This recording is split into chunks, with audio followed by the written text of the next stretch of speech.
My name is Joseph F. Dunford, D-U-N-F-O-R-D, Senior. And what is your birthday? November 27, 1930. And to do the math, I'm 86 years old. 86. You look great. You look great. Hanging in, 2 feet in the deck, Doctor.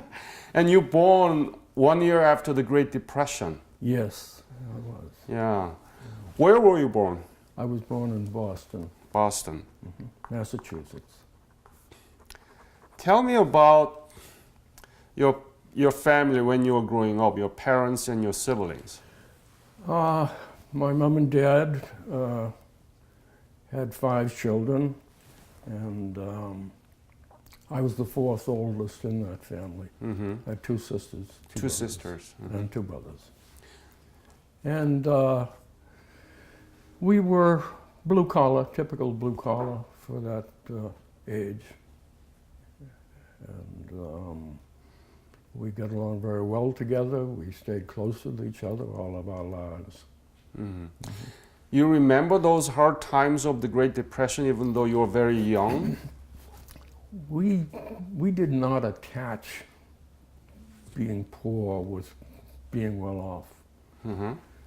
We lived our life, and in retrospect, some might say we were average for that time. We were not poor, we certainly were not rich, but we never thought about it.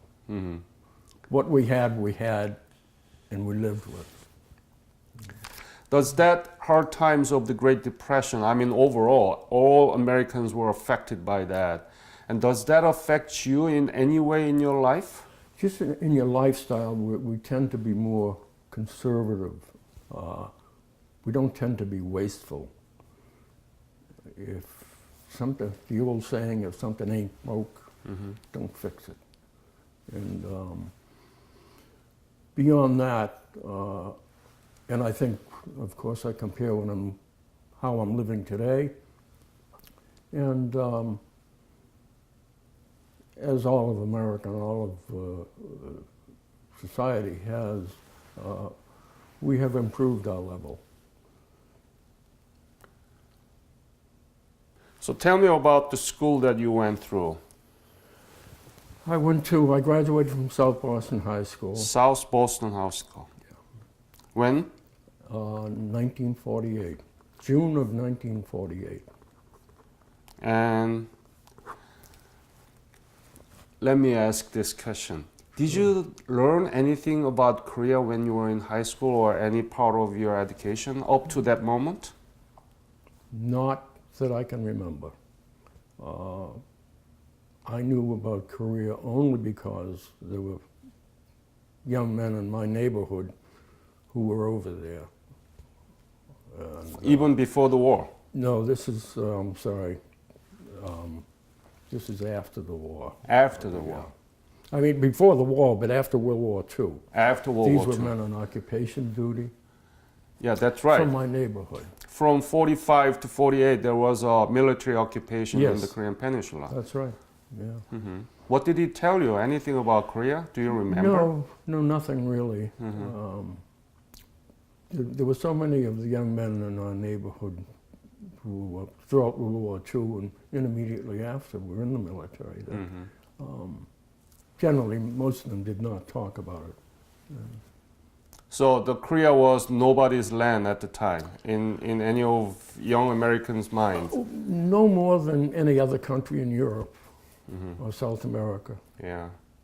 I mean, we had our own little nest. We were very cloistered, if you will. So what did you do after the high school? I graduated in June, and I was in Paris Island, South Carolina, as a Marine in July. Oh, so you joined the Marine right after that? Yes. Actually, I enlisted maybe 2 months prior to my graduation. And Why Marine Corps? Again, I have to look at the formative years that I spent during World War II. You know, I was 11 years old at when the Japanese bombed Pearl Harbor. And it was a total war effort. All of the older kids, the big kids on our block, they were going off to war. Mm-hmm. And a couple in particular were Marines. And the Marine Corps just, to me, it looked like, hey, if I'm going to go, that's where I want to go. Mm-hmm. And I did. So tell me about the basic training there in Paris Island. How was it? Did you? It was an eye opener. Let's put it that way. Why? Well, all of a sudden you're thrown in with another 70 young kids. Of course, the first day we all have our heads shaved, and that first night we're standing in front of our bunk. You can't look around; you can only look straight ahead. But I peeked. And I looked at all these other guys with shaven heads, and I said, what did I do? And You made the obvious choice.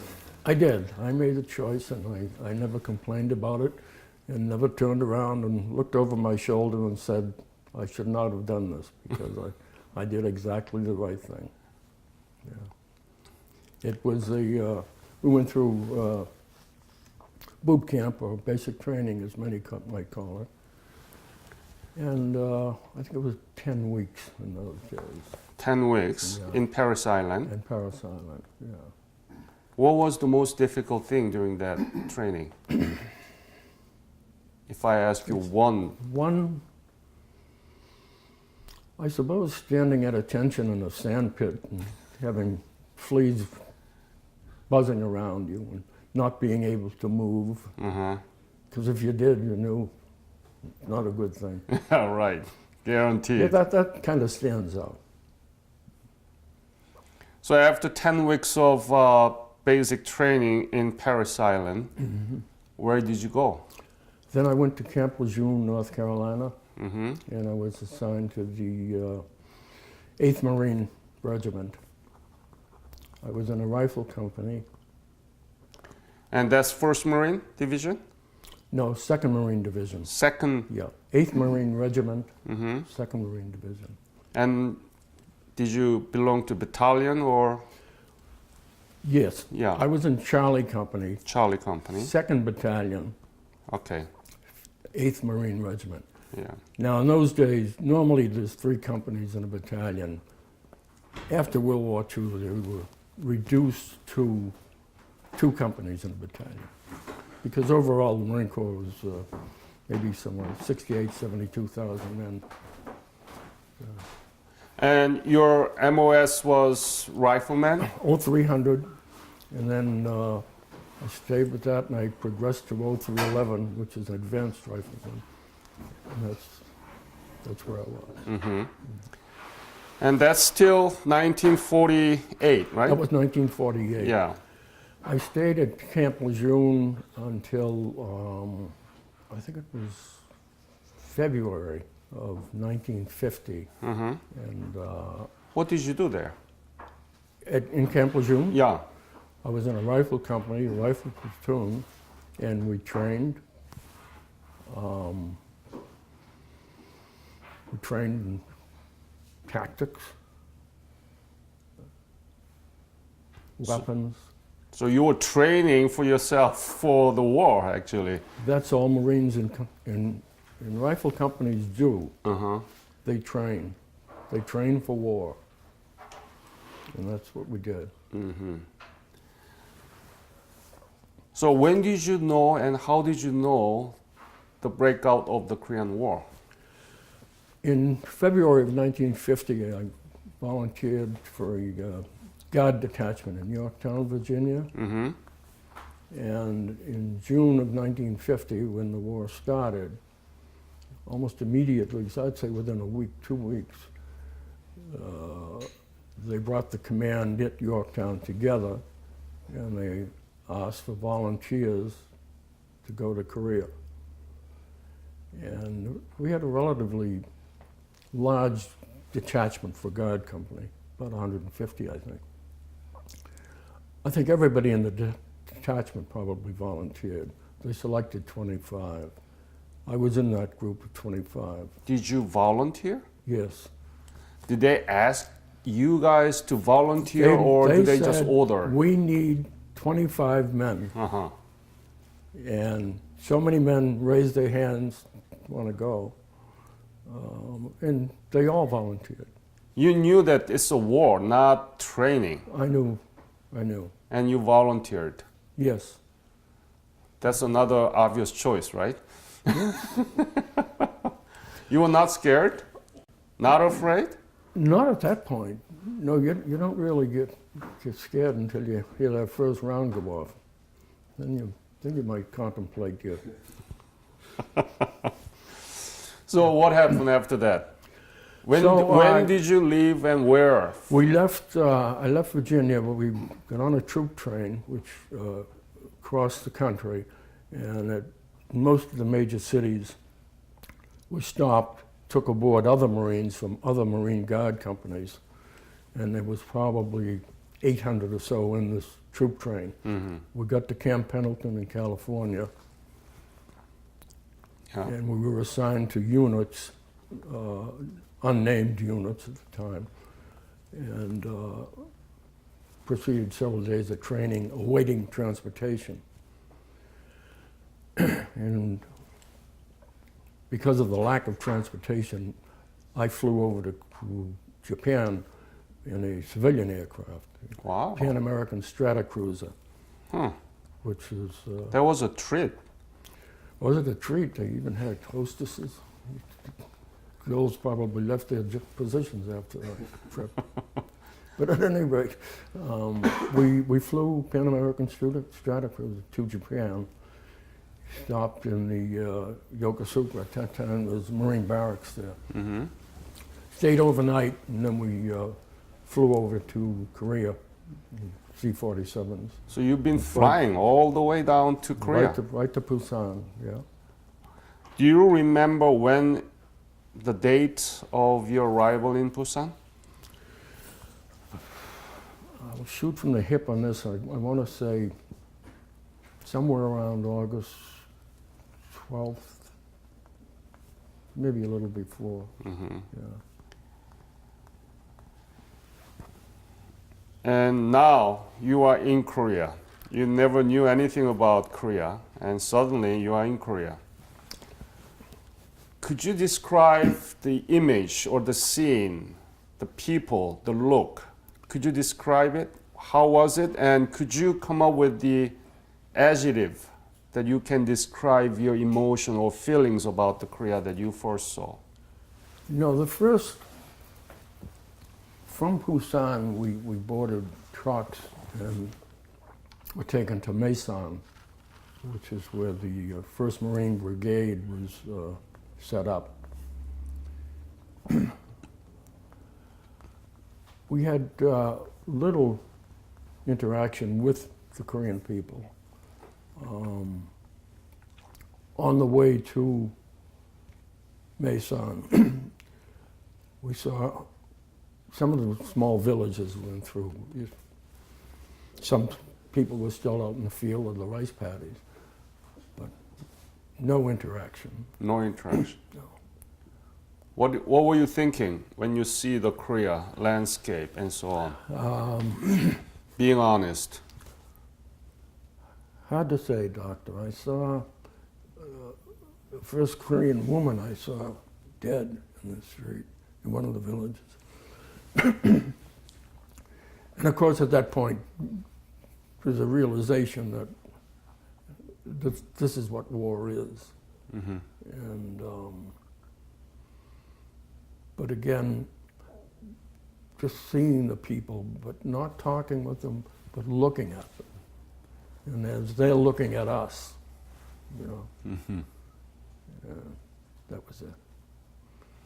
So from Masan, where did you go? What did you do? And Mason, the North Koreans broke through somewhere along, it was up in the Obong-Ni Ridge, it was along the Naktong River. mm-hmm.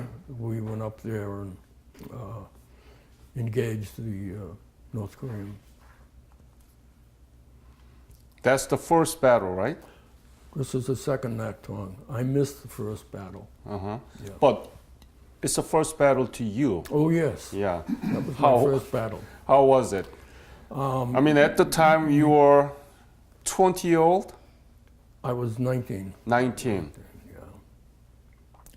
It, you just respond to your training and to your orders, and you do what you're supposed to do. People are shooting at you and they're trying to break through the line, and you respond by your training. Afterwards, you become a little frightened of what was going on. Mm-hmm. While it's going on, there's no time for that. Yeah. Before, obviously from that point on, anytime before when I knew we were going on, it's frightening. It's frightening. Mm-hmm. And Looking back all those years, that was the last Marzino line. That's yes, the last port that we were able to protect. If we lost that, there's no Korea. What do you That's think right. about that? And you were being part of it. well, we knew it was very critical that we stop the North Koreans, and we did. What was your rank at the time in Masan? I was a private first class. PFC. That was it. What about equipment?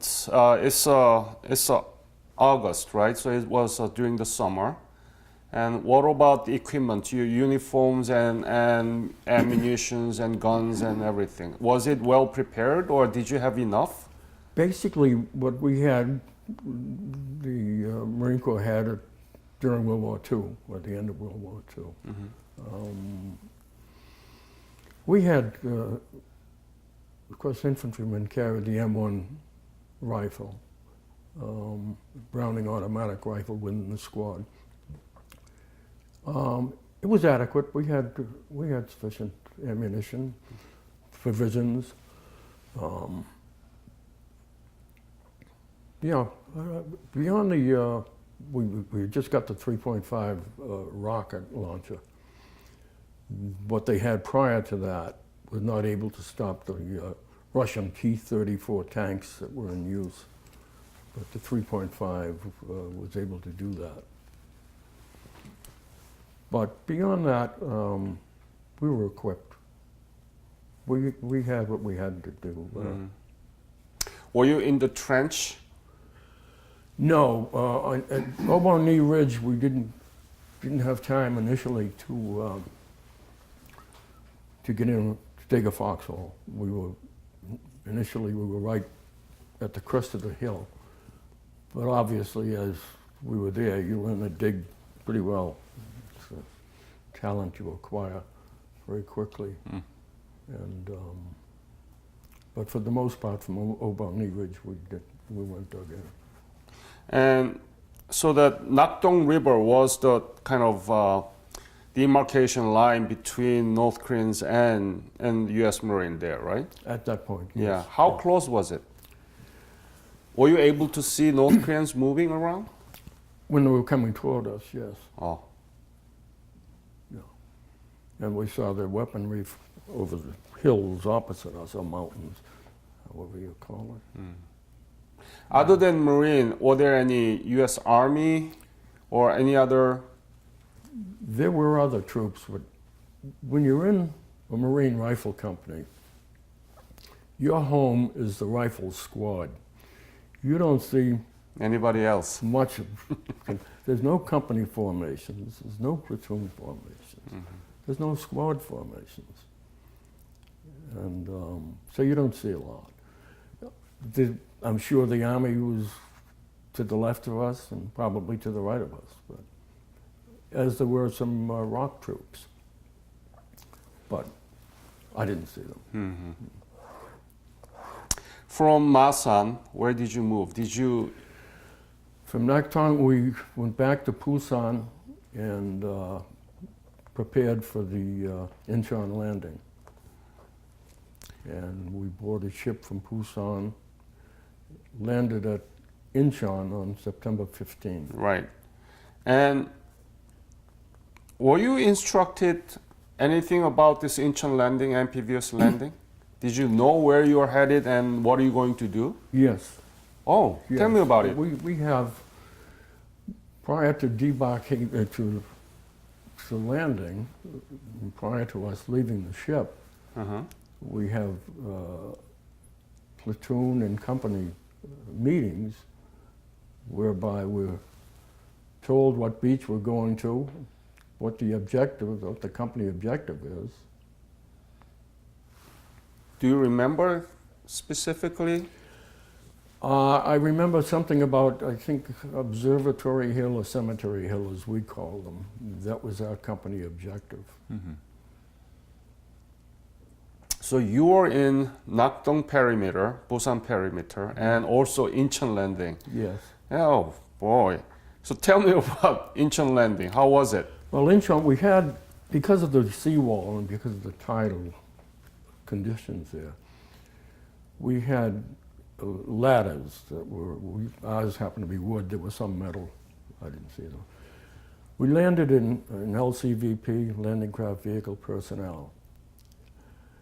Each LCVP had a ladder, a scaling ladder. Idea is, when the craft beaches, you throw the ladder up, two men were designated, who's gonna hold the ladder, who's going first. All these things we know. And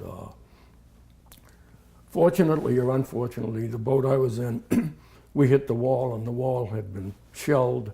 There was no wall, so we went over the side Mm-hmm. and into the town. Was there any real resistance from North Koreans? Not a lot. No, we were getting, there were some mortars, there was machine gun fire. So And that's all? that's all. Did you see any casualties in your side? One or two, bearing in mind we landed at 5:30 in the evening. It got dark very quickly, or so it seemed. Mm-hmm. It almost seemed as before we got out of the town, it was Incheon itself to get to the hill. It was dark. So there was not a lot to see. There were flames, buildings were burning. I saw some people dead. Don't know who they were to this day. The Incheon landing is it's a kind of transformation of the whole Korean War in the early phase in 1950 that actually cut off the logistical line of North Korean armies. Yes. So it's a historical event, and it's one of the big history in the U.S. Marine Corps battle history, right? Yes, well, it But took... were you aware of that when you were landing there? No, No, no, you didn't have any idea. no, none. We knew why we were landing there. Why? Obviously, it was to relieve the pressure on Busan and to cut off any fleeing North Koreans. So what do you think now, looking back, the moment that you were landing there, and it is the history.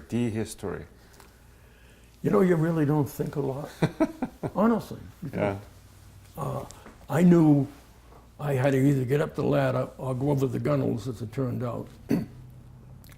And I knew my squad was going to move forward, and I was going to follow them. That's the And that's what Marine. we did. Yeah. And we got up, took the mountain, took the hill, deployed, and dug in. And from there, you went up to Seoul, right? Yes. Yeah. Yeah. Tell me about those on the way to Seoul. I think I heard from other veterans that there was some resistance. There was some. There was. There And was. tell me, please. We went heading towards Seoul. First, we went to we saw the airport. Then continued on to Seoul. There was some resistance. We had to take several hills, and Then we crossed the Han River. We crossed in amphibious tractors. And then on into Seoul, eventually. How was Seoul? Did you see the Seoul, how badly were destructed? Yes. Could you describe that? Again, let me just qualify what I can describe, because when you're there, you know, people are shooting at you, and you move quickly. You don't really take in the terrain. You know, you take in your little bit, or where someplace you want to head out to that might save you. But I really didn't look at the city. I knew there were destroyed buildings. There was fire. You know, shells going off. But we went through Seoul, and we made it. And Have you seen the modern picture of Seoul metropolitan city? yes, I have. Oh, you did? How? I did. I saw it either in magazines, newspapers, or film clips on the news. So you have a pretty good competitive picture of those Seoul in 1950 when you were Yeah. recovering that capital city, and now. Well, yes, of course, when you're looking at photographs now or news film, you're looking at a panorama. When you're fighting and going through a city, there's no panorama. Really, I mean, I would be an absolute liar if I told you I Yeah, saw what yeah. Seoul looked like, because I don't know. Again, we're restricted in our zone, and that's what we do. And we never had time to, after it was over, to sit down and look back and go anywhere, because we had to get back to Incheon. Oh, you did. Yeah. And then? Then we boarded ship, and we were going to go to Wonsan, on the other coast, as you Yeah. know. And we were on ship a lot longer than we were supposed to, because they could not land at Wonsan due to the heavy mining. Mining, of the yeah, harbor. So we went back and forth on the coast for probably 8 days or so. 8 days. That's, again, I'm shooting from the hip on that. It could be, Yeah, yeah. could be 10. If somebody said it was 12, Mhm. could be. And did you know what you were doing there? Yes, we knew we would be landing at Wonsan, and initially it would have been an amphibious landing. However, because of the delay in getting there, the North Koreans had retreated up to that point, and actually it was a safe landing for us. So there was no resistance at all when you landed in No, Wonsan? no. Mhm. No. And do you remember when you landed there? November? No, it was the last week in October. October. And from there, where did you go? From there, we headed north, and some resistance, very little. Sometimes we could see, as it turned out, Chinese troops up on the adjoining ridge. Oh, did And you then suddenly- encounter Chinese We on the didn't way know up? We didn't know they were Chinese. Ah, but they were Chinese? Yes, as Ah. it turned out. And we proceeded through Hagaru, went up to Udamni. You went up to the Udam. Yes. And on November 27th, the Chinese attacked in force. So before we go into this the battle against Chinese in Udamni area, it was decision made by the General MacArthur that they're going to split the Marines and the armies, Yes. east and west, and actually the Chinese flank in between those. Did you know? You didn't know about that at the time, but are you aware of that, right? Yes. Mm-hmm. Yeah. What do you think about that decision? Well, I think the only one who made a right decision up there was General O.P. Smith, the 1st Marine Division commander. Mm-hmm. And it was because of his decisions that we were able to fight and withdraw. Because if the general did what he was supposed to have done, Mm-hmm. it would not have been a good thing for American forces. And there was 10 Corps Army Yes. too, led by Eighth General Army, Armand, 10th right? Corps. Yes, yeah. So now we're talking about the Changjun Battle. Mm-hmm. Are you aware that it's Changjin in Korean pronunciation?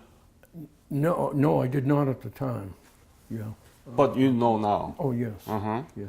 And chosen is Japanese the pronunciation of Chinese character, which we read Changjin, and it was chosen. Right. So there were some debates about the names of the monuments Yes. in Marine Corps. Well, the maps that the Marine Corps had, or that the American forces had, were old maps to begin with. They're not, from what I understand later, they were not accurate in many cases. And bearing in mind how long the Japanese had occupied Korea, Yes. many of the villages were different names. Yeah. So, It was made by the Japanese, the map that you saw, Yes. and that's chosen.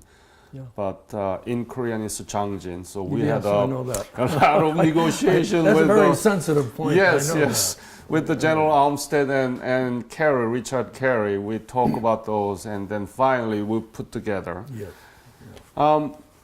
On the day that you saw Chinese, surrounded by Chinese, tell me about it, please.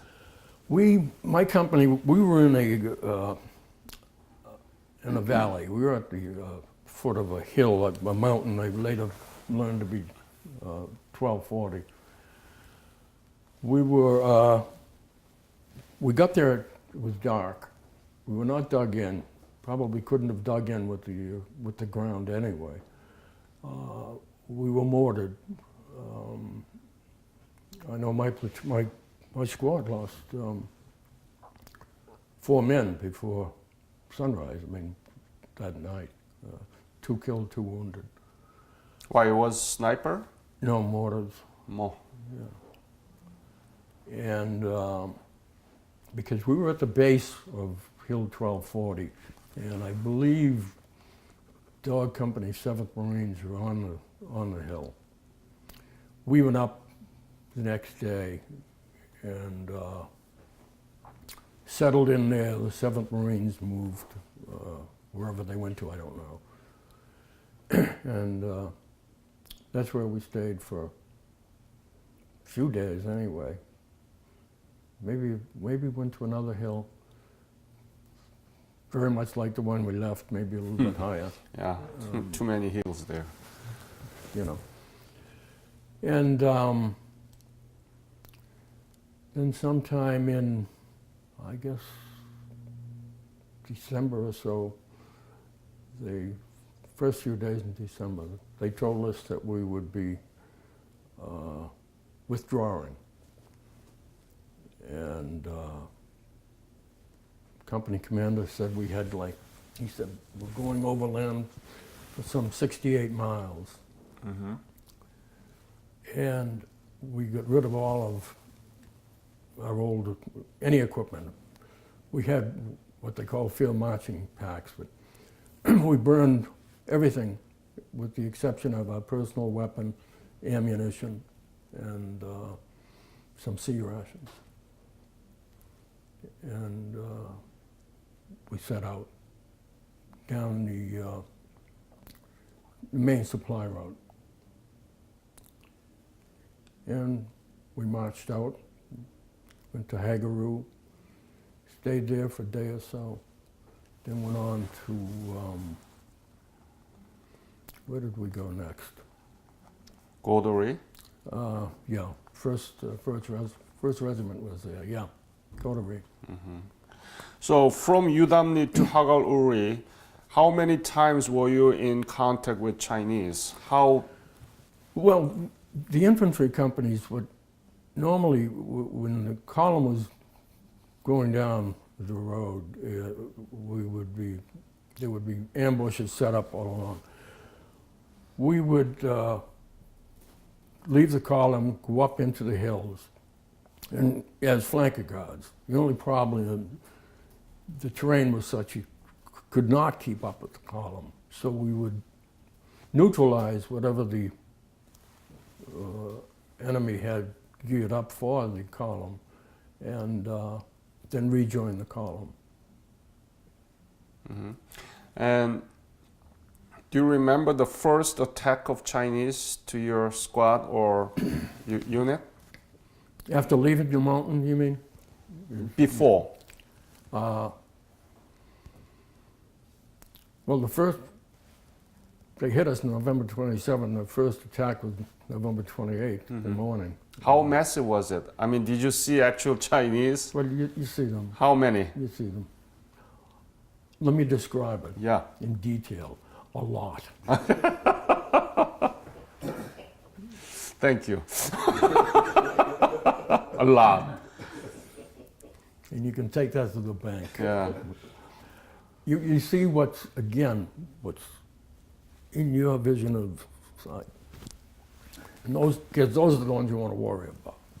And really, I couldn't tell you if we got hit by a company, a battalion, a regiment. Just don't know. There were a lot. You were promised to be home by the time of Christmas that you're going to spend your, Somebody did. Yeah, somebody did that, right? Yeah, we smothered in rumors. But we didn't put too much stock in that. So at the end of November and early December, where did you sleep and what did you eat? We ate cold rations if you could put them inside your parka to keep them so they wouldn't freeze. We didn't eat a lot. It didn't seem like we were hungry that much either. We slept where we were. I mean, Where? on the ground or on the hill. Did you have a sleeping bag? No. We burned sleeping bags when we left. You just slept there? We slept on the ground. Well, On I the- don't remember sleeping on the ground, actually. I mean, I don't remember sleeping. I mean, because it was a blur. You're on the road, and then they say, okay, take your company, hit that ridge, and your company leaves the column. Do what has to be done, and then you come back. So you don't remember really slept? Not really, no. Oh my I'm sure I goodness. did. I mean, I just don't remember it. Did you have a winter jacket? We had parkas. Parker? Yeah. That's it? Yeah. No Mickey Mouse boots or anything like No, for the we had winter? shoe packs. Those were shoe pack where they gave us 2 sets of inner soles, one in the boot, of course, one you'd keep inside your clothing. And the theory is that you change frequently. Well, I didn't take my boot off from Udam knee to Hagaroo was the first time I took my boot off. Oh my goodness. You know? And then that was it. I mean, there were no. When we stopped, if we're not under attack and we're not on the line, you're with your squad, your platoon, and you stop and you close your eyes. I'm sure. Sure we had to. Don't answer to this question that very cold, okay? How cold was it?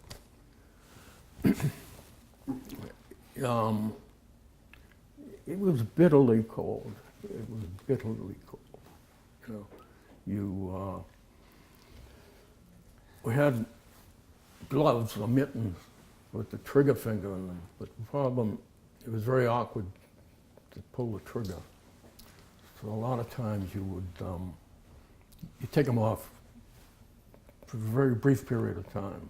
You didn't leave them off, but the only way you could shoot accurately was by taking that mitten off. But it was cold.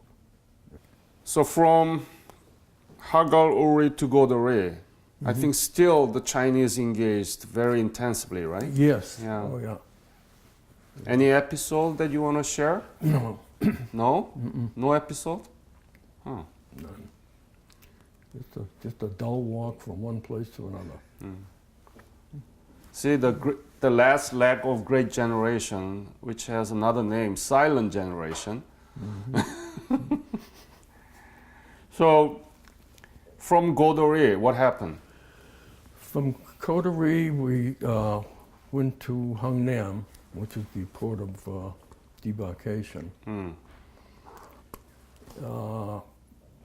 Boarded ship and left and went down to Busan. Yeah. Did you see many North Korean refugees along the line that you were withdrawing? On a couple of occasions when we were closer to the rear of the column, we did see them.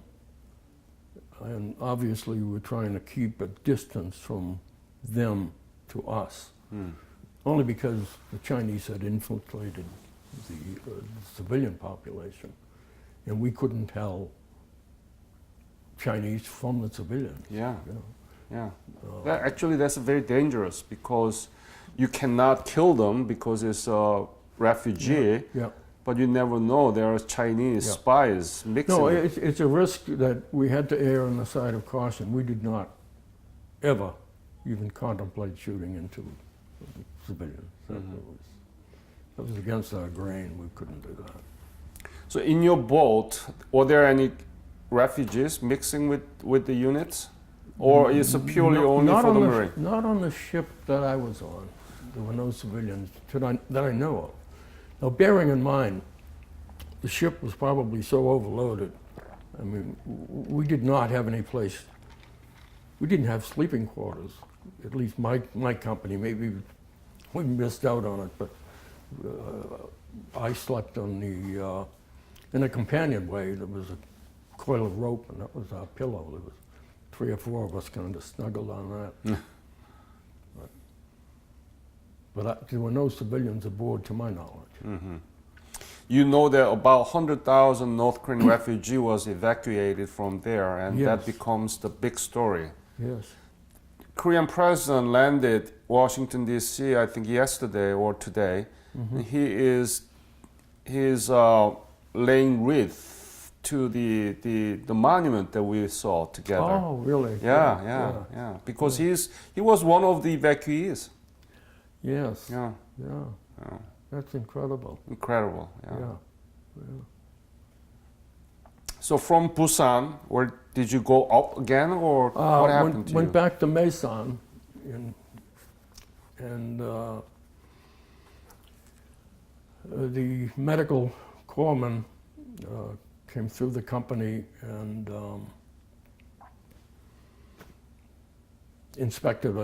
examined our feet, and I had not a big hoof there really, but they examined us, and I had frostbite. You got? Yeah. Ah. Well, I knew I had patches of gangrene on the, and, well, I knew it going out. We all knew it. I mean, when you walked, it was, you know, like we classified it as walking on pins and needles, because that's what it felt like. Yeah.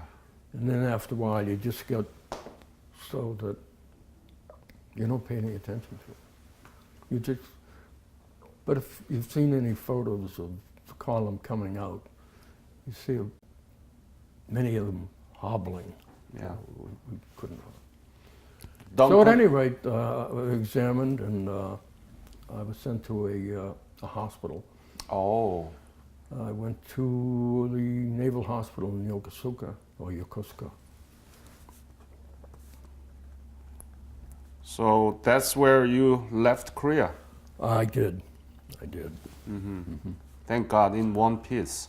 Yes. You were not wounded at all? Nope. That's amazing. No, That's not a amazing. thing. Did you pray to God, or what happened? I always pray. Huh? I always pray. Mm. Yeah. Christian? Catholic, Catholic. which is Christian, of Yeah, course. yeah, we yeah. can agree to that. Yeah. Wow, that's amazing because so many people killed and wounded. There were. Yeah. We lost, what, 36,000 men Yeah. dead, and that was a relatively brief period of time. Yeah, this the intensity of the casualties compared to any other war, Korea outstands there. I mean, it's just unbelievable. But still, not much known about this war, and that's what we are going to talk soon. But so you left Busan around early 1951, right? No, I left Busan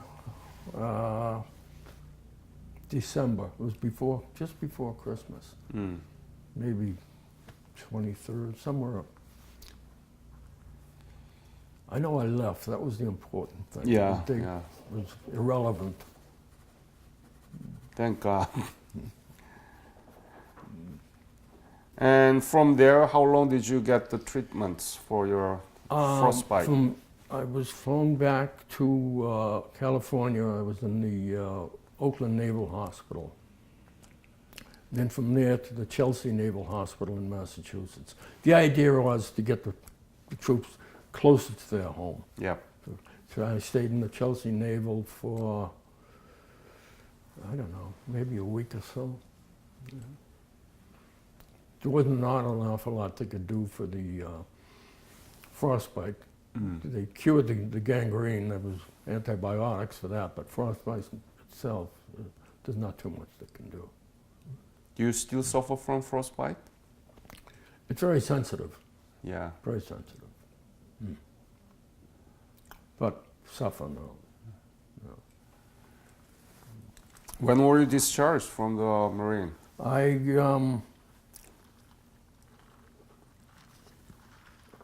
left the hospital, and they put us in the Marine Barracks, Boston, the Naval Shipyard. And this is a classic. They asked us, they did not want us to go back to the infantry. We couldn't go back because of our condition. So we could go to a guard detachment. So they asked me to name 3 guard detachments that I would like to. What is guard? Guard? Guard, yeah, naval annexes, naval shipyards, naval munition depots. And guarding there, right? Guarding, yes. yes. Yeah. Yeah. Yeah. So I went to a place, Marine Barracks, Naval Ammunition Depot in Hastings, Nebraska. And I got to Hastings and looked around at the tumbleweed and said, yeah, it was good duty, but I requested to go back to the infantry. Again, And another obvious choice, huh? I signed a waiver, and I went back to the infantry. And I went back to the 8th Marines, as a matter of fact. And until when? Until July of 1952, and then I was discharged. So you're finally done with the Marine Corps? Yes, physically. Physically, okay. We never leave. All right. Dumb question, right? What did you do after you were discharged? I came home, and my father had died when I was in Korea. So my mother, my younger brother was still in high school. So that year on the beach I was going to take, I didn't take. I went and I ended up in the Boston Police Department anyway. Police department. Yeah. Ah. Yeah. And let's go back to the war and its aftermath. You never been back to Korea, right? No. Have you follow up with the developments that's been taken there? I mean, occurred in terms of Korean economy and Korean democracy Yes. and its relations with the United States? Yes, I have. How and what do you what can you share with me about that? I think that if ever there was a war fought that was justifiable, I think it was the Korean War. Why? Because of what the Korean people have been subjected to, not only in many years leading up to World War II, but for the occupation by the Japanese, for 10 years anyway. Those people were not a free people. And I think what we did, what America did, what the United Nations did at that point in time was justifiable. And I think it was well worth the effort, let's put it that way. Yeah, liberated from Japanese colonial control for 35 years. And then communist attack from north. So that's what you did. Yes. Yeah. And remember the Korea that you were there in 1950 and now in 21st century? How do you put that into perspective, such big transformation? Light years away in the development, in the prosperity in Korea.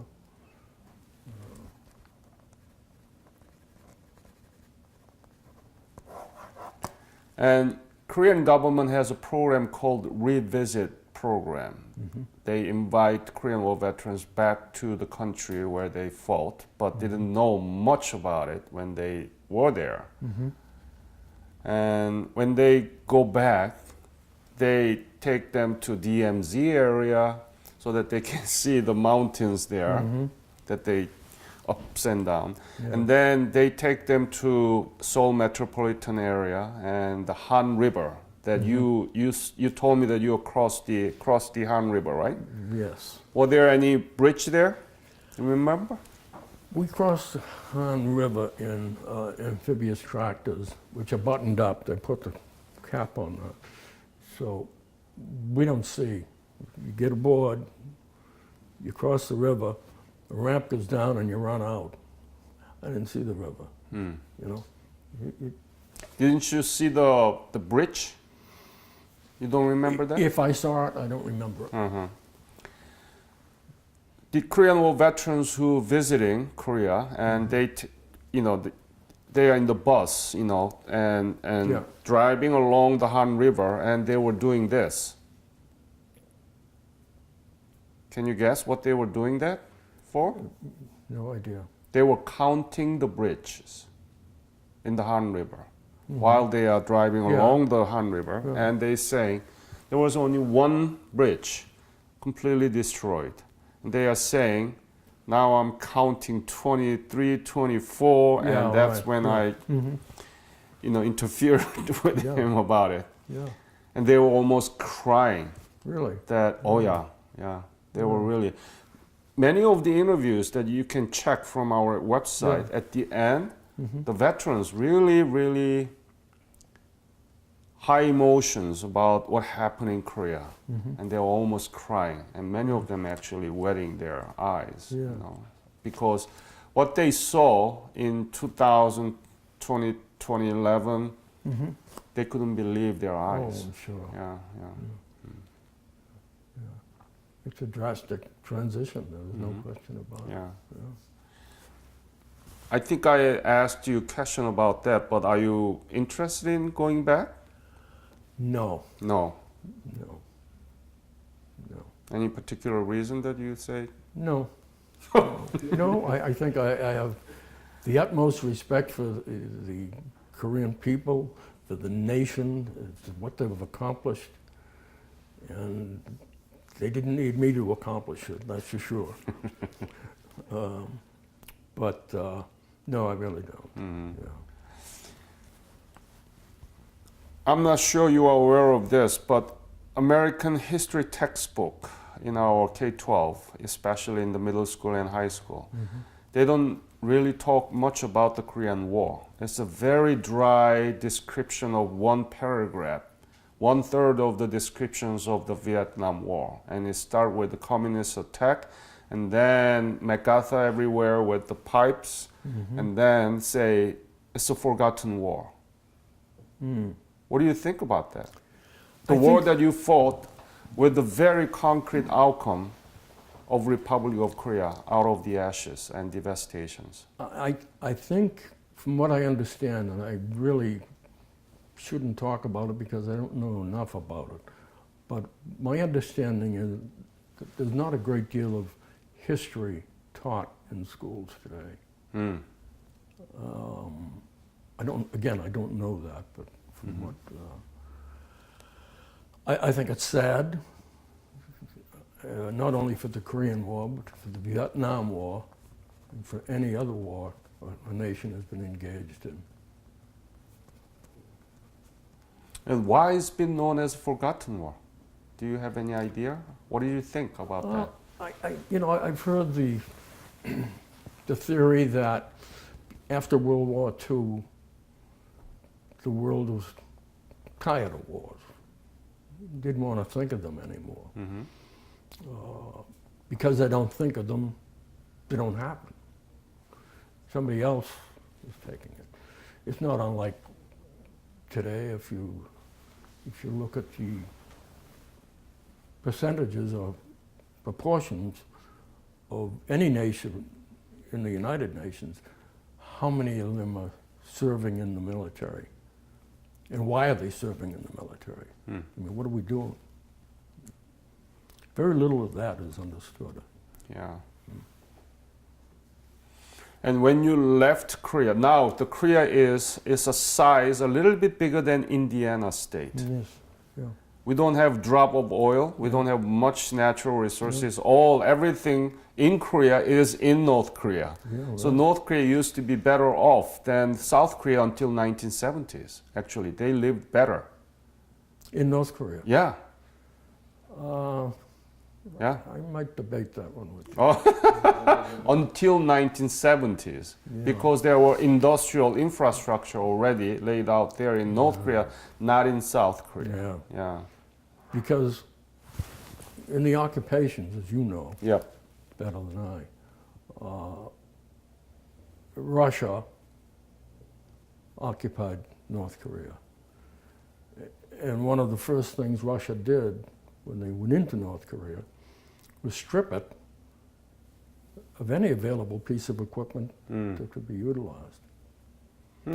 So I don't know what conditions the North Koreans were living under. You know, Right now, it's uncomparable. I mean, it's too obvious. well put, Yeah. Professor. Yeah. So now the Korea is 11th largest economy in the world. In the world. Yeah. Had you thought that Korea would become like this when you left Korea in 1950? No. Something like that, not even on your radar, so to speak. You know what I mean? You just couldn't contemplate something like that. You know. What do you think we should do to make this war as not forgotten, but something that we need to talk, or we need to educate, we need to teach to our young generation? Well, we theoretically teach history or social studies. What's wrong with including war that a nation has had, any war they may have had, whether it be internally or externally? To talk to people, well, this is the Korean War. This is why the Korean War started. This is Vietnam. This is what happened there. I think it's basic. I don't think we. In July 11th to 14th, my foundation, the Korean War Legacy Foundation, hosting teachers conference, history and social studies teachers conference. We invited around 90 to 100 teachers with the veterans there, and we're going to go over many different presentations and lectures about the Korean War.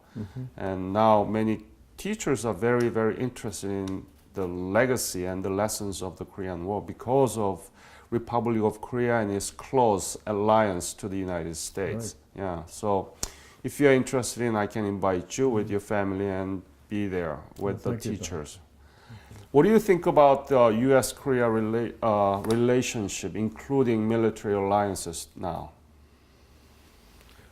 What is the important to the U.S. about Korea this? is one of the strongest allies in that part of the world, Mhm. in Asia. I think more than ever we need each other. And if that, I think it's a strong alliance. I think it will survive. Periodically, issues may come forward, but overall, it's the best of our interests and the best of the interests of the Korean people. Mhm. Any other episode that you want to leave to this interview? Anything that I didn't ask, or yeah, there are many, but No, I don't. You plucked me dry, Doctor. can I invite my daughter to ask you some questions? Sure. Yeah. Absolutely. Just be a few questions. So the first question for you, It'll be a quick answer. it's often said that like things happen for a reason in people's lives, certain memories or opportunities, moments, decisions really shape a person's outlook or approach to relationships or family matters or life outcomes. So for you and your service in Korea, how did that in any way shape your future life afterwards? Well, I think military service in and of itself would tend to shape a person for the rest of his life. Only because he's subjected to an environment that he normally would never have been exposed to. And I think that environment is one where you realize that people are different, but we're all doing the same thing. And that's what I carried away from the military. I think it's worth more than a history lesson. Okay. Having real life experience in it. Having real life experience in it, you mean? Yes, yes, absolutely. And my other question for you is, as a Korean American, I focus a lot on not only American politics and government, but also Korean society and Korean relations in Seoul and how that country relates itself to its, brother country, sister country, North Korea. Although it's strained relations currently, as a Korean War veteran, how do you see, or do you see even a future for unification? In the peninsula itself,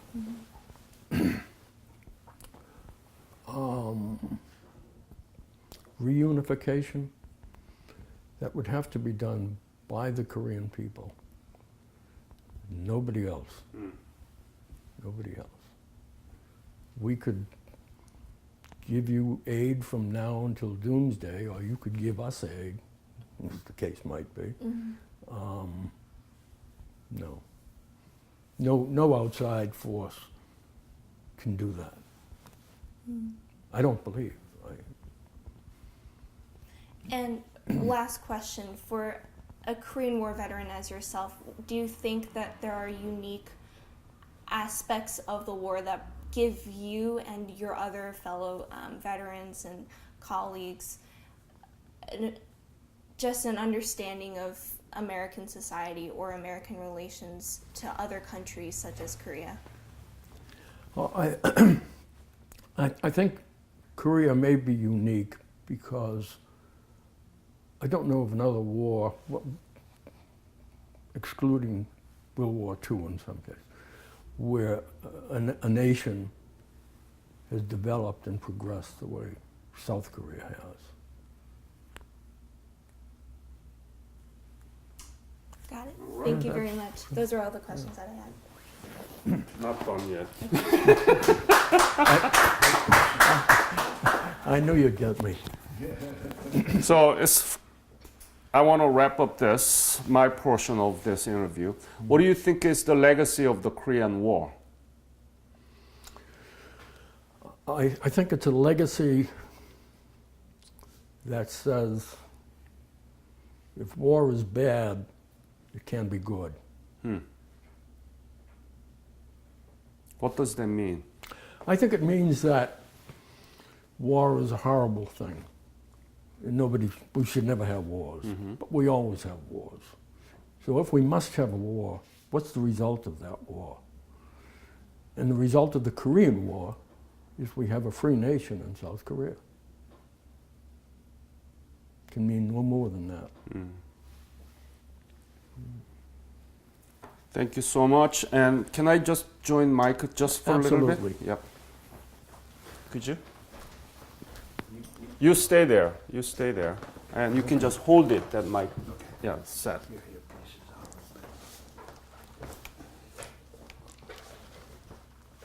Sit closer. Great. Yes, yes.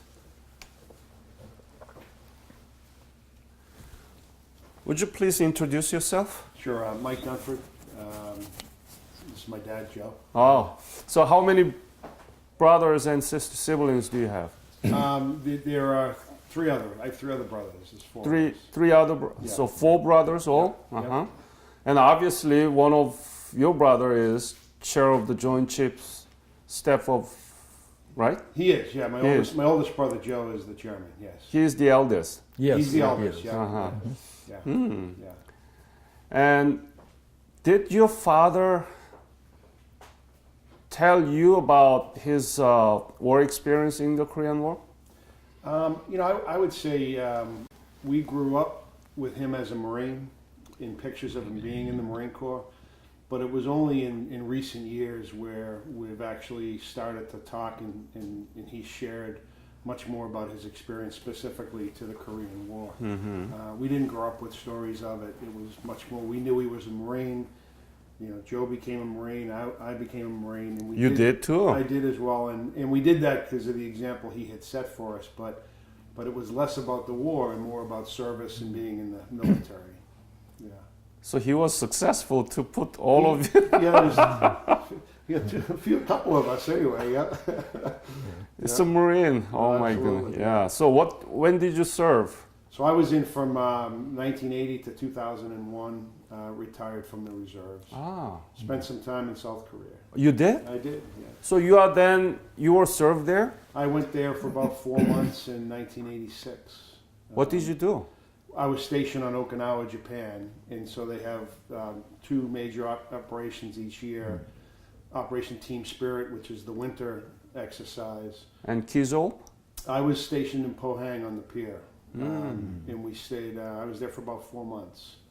And it was a great thing for me, and it was probably an awakening in some way, because when you drive through the streets of Pohang, there were signs or banners across the street, "We love U.S. Marines," with the American flag. Oh. And it was probably my first time starting to dig a little bit into the Korean War and my dad's role in that.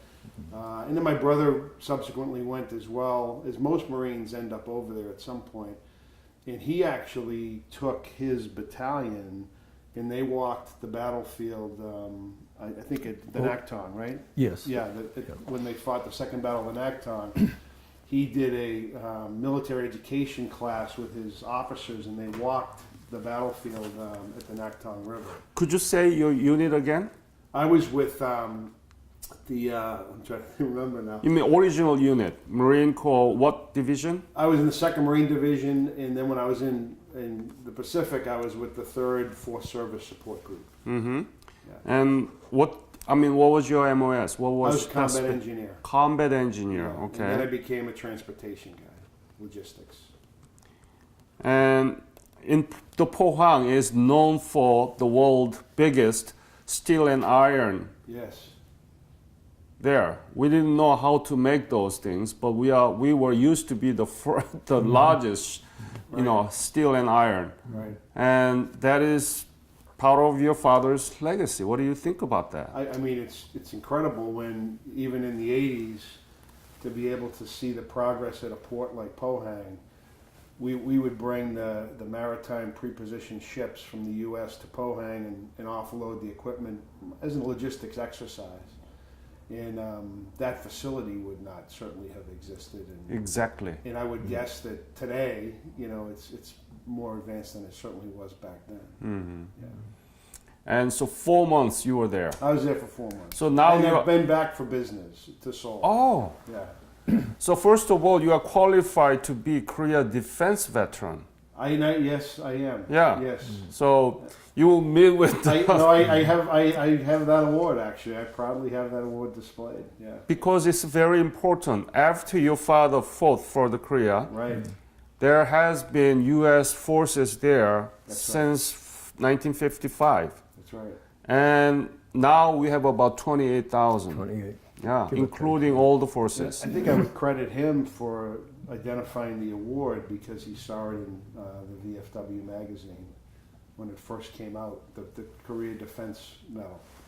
You studied VFW magazine? No, he told me about the award Oh, that I was eligible for. so you got it. I did, yeah. Very good. Yeah. So tell me about what was your business and how many times you've been in Korea? So after I was in the reserves and then worked in a medical device company. Medical device. Yeah. Uh-huh. And we had a very successful business headquartered in Seoul, and I think I've been there about 3 times. 3 times. Yeah. When? When was the last time? So as recently as 2013, I think. See, now Yeah, he has not been back to Korea. That's right. But instead, you've been back to Korea. right. And your brother's all aware He's of been what back. happened in Korea. Yeah, Yeah. he's been there. So now we have 2 lenses here. The 50 that he saw, Yeah. the Korea, Right. and 21st century Korea. Yeah. Can you put that into a perspective and explain it to me? Well, from my perspective, What is the Seoul that you saw and what is the Korea that you saw? the size and scale of Seoul is larger, certainly than any U.S. city.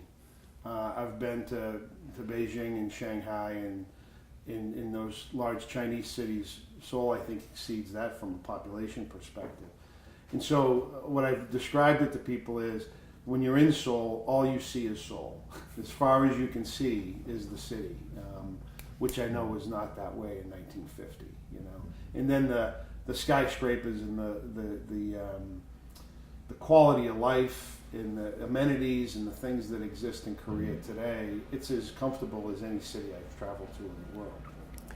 That's the Seoul that your father saw in Oh, yeah. 1950, September 28, when he recovered the capital city. Yeah, It was completely destroyed, mostly, right. with a little bit of exaggeration. And that the Seoul that you saw is Oh. amazing. Yeah. Wow. Dramatic change. Yeah.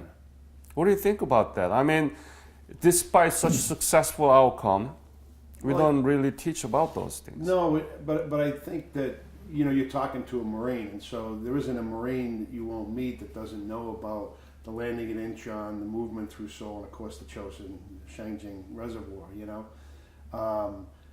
the disappointing thing is when you talk to non-Marines, they won't know what we're talking about. You know, and I think that's disappointing. You know? It's not just about the Marine, but non-Marine, but it's in the school textbook. Well, that's Yeah. my point. I think Yeah. is that if you don't know somebody who has some connection to that historical event, you don't know the story. Yeah. You know, because you don't get it in the schools, and I think it's disappointing because I do think the storyline is that as my dad had said, I mean, there's success that can come from something so horrible, and I've seen the success that comes from that. You know, because I've been to the city. So It's like, you know,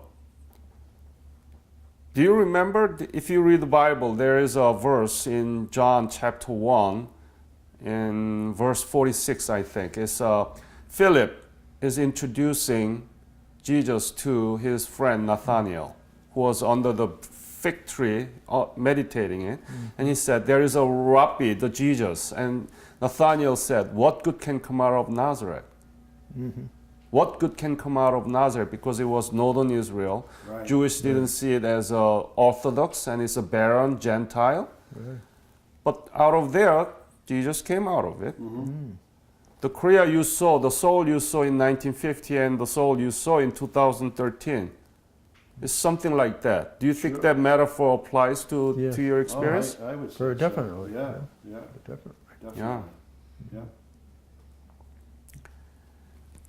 Wow, it's good to know you, Mike, because you are the Korea defense veteran. Maybe I have to make another appointment with you for another interview. Well, Yeah, these guys know dress that's back when appropriately. you were fighting for a ribbon, you know? Yeah. So, any of your brother, obviously, your eldest brother, Marine, yeah. and any other? No, my other brothers, one's an educator and one works in television and communications. I see. Yeah. Okay. Any other story that your father didn't share with me, but shared with you?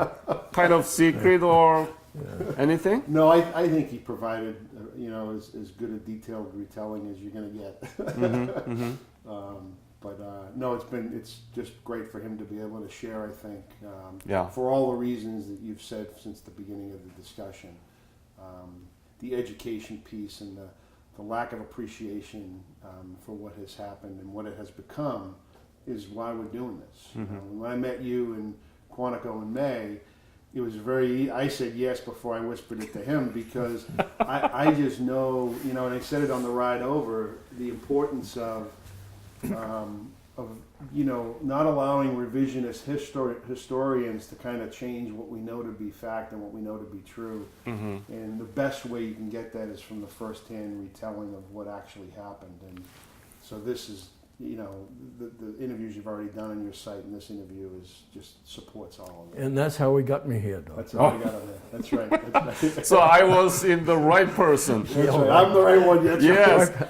And I'll tell you a very, very quick story. When we were at the monument in May, so before the event actually started, we went over to see the monument, and my other brother Paul was with us, and there was a gentleman from Korea with a camera and taking pictures, and he asked if first he asked if I was a veteran. I said no, I'm a little younger, but he is, and his mother was one of the 100,000 that came down from Evacuation. Yes, yeah. And so for him to stand there that morning and say, I wouldn't be here if he hadn't done what he did, I think for me and my brother Paul, that set the stage for the day. When you think about why would you commemorate one battle on a long list of battles, but it was because of what he said. The fact that he physically would not be alive and be there if his mother hadn't been part of the 100,000. That was pretty powerful, and I think it becomes, an important lesson for why sometimes the United States does what it does.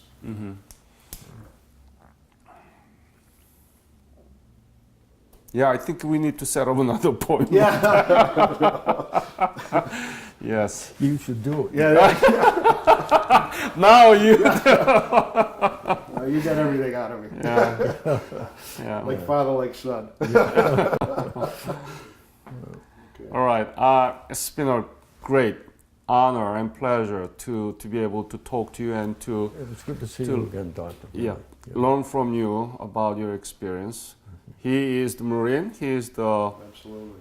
great generation and In a 40-year Boston policeman. So that's great. again, this is my great honor and Thank you, pleasure Doctor. to meet you, sir. And on behalf of Korean nation, I want to thank you for your fight. And that's what Korea is right now. That the Korean people never forget what U.S. did. And I hope that our relationship takes forever and go together. I'm sure it will. That's great. All right. I'm sure it will. Thank you, sir. Thank you very much. Thank you, Doctor.